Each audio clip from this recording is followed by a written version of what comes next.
बिस्मिल्लाहिर्रहमानिर्रहीम। अस्सलाम वालेकुम जी। तो फ्रेंड्स, एक नई वीडियो के साथ नई टिप्स के साथ आपके सामने हाजिर हैं। बहुत ज़बरदस्त और यूनिक टिप्स होने वाली हैं। घर में मौजूद जो चीज़ें हम वेस्ट कर देते हैं उनको हम कैसे घर में मौजूद चीज़ों से ही सही करेंगे वो आपको बताएंगे इस वीडियो में। और बहुत सी टिप्स हैं इसमें, एक टिप नहीं है, 4 टिप्स आपको बताऊंगी। बहुत मज़े की टिप्स होने वाली हैं। अब देख रहे हैं कि हमारे सामने एक ग्रेटर है, एक हैंड ग्रेटर होता है, एक थोड़ा बड़ा होता है जिससे हम अक्सर गाजर का हलवा बनाना हो तो बहुत ज़्यादा गाजरें क्रश करनी हो तो वो यूज़ करते हैं। और बहुत ज़्यादा काम करने की वजह से अक्सर घिस जाते हैं, जिससे वो काम करना जो है ना कम कर देते हैं या अच्छे से नहीं करते, जिसकी वजह से हमारा बहुत ज़्यादा ज़ोर लगता है। आप देख रहे हैं हमें कोई सा भी कप ले लेना है, पुराना कप ले सकते हैं जिससे आपका वेस्ट ना हो। वैसे तो ये वेस्ट होगा भी नहीं, तो उसको हमने उसके ऊपर उसको अच्छे से ना रगड़ना है। जैसे आप देख रहे हैं 1 से 2 मिनट हम उसे अच्छे से उसके ऊपर रगड़ेंगे तो जिससे वो अच्छा वर्क करने लग जाएगा। और नंबर 2 टिप आपके सामने हाजिर है। आप देख रहे हैं कि ये जो देगची है, अक्सर घरों में ये जो प्रॉब्लम है ये अक्सर होती है। और अक्सर क्या तकरीबन रेगुलर रूटीन में भी ये प्रॉब्लम हो जाती है कि हमने अक्सर हंडिया रखी हो या चाय की देगची हम ऊपर रख के भूल जाते हैं, या प्रेशर लगाया हो तो वो हंडिया नीचे लग जाती है, तो उसको साफ़ करना बहुत बड़ा इश्यू लगता है। हमने सबसे पहले जो देगची है उसको पानी भर लेना है उसमें, और उसको फ्लेम ऑन करके ऊपर रख देना है। उसमें हम सिरका ऐड करेंगे और बेकिंग पाउडर या बेकिंग सोडा कुछ भी ऐड कर सकते हैं। साथ में हम लेमन जूस ऐड कर देंगे उसमें, और उसको ऊपर जो है ना 10 से 15 मिनट के लिए ऊपर फ्लेम पे रख देंगे, मीडियम फ्लेम पे रखेंगे। और हम इसमें लिक्विड जो होता है सोप, डिश वॉश सोप होता है, कोई भी लिक्विड है या दूसरा है वो भी ऐड करेंगे। जब उसको 15 से 20 मिनट ऊपर हो जाएंगे उसके बाद हम इसे उतार लेंगे आपके सामने जैसे मैंने किया है। इसको हम इसका पानी गिरा देंगे। इसका पानी हम किसी उस तरह की चीज़ों बर्तनों में भी यूज़ कर सकते हैं जो इस तरह की रफ बर्तन हो, जिनके ऊपर ब्लैक हो गए हो, कलर ना उतर रहा हो, उन पे भी हम यूज़ कर सकते हैं। मेरे पास इस टाइम कुछ भी नहीं था इसलिए मैंने उसे वेस्ट कर दिया। आप देख रहे हैं कि कितना इजीली वो उतर रहा है, जो उसकी बहुत जमी हुई, बहुत हार्ड होगी हुई थी और लग रहा था कि ये बहुत मुश्किल उतरेगी। अब ये हमारी जली हुई देगची मिनटों में साफ़ हो रही है, बहुत स्पीड से साफ़ हुई थी।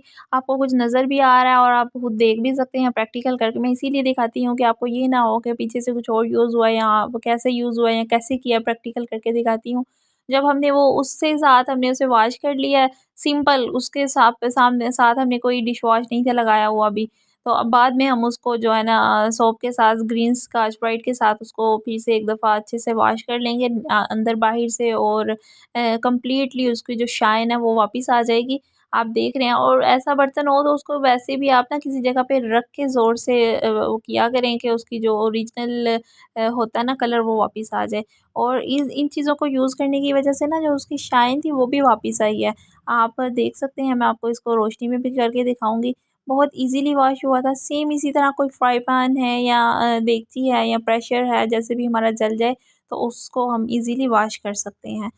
और इसके अलावा आपको मैं अब तीसरी थर्ड टिप बताऊँगी, वो भी बहुत ईज़ी है और सिंपल टिप है।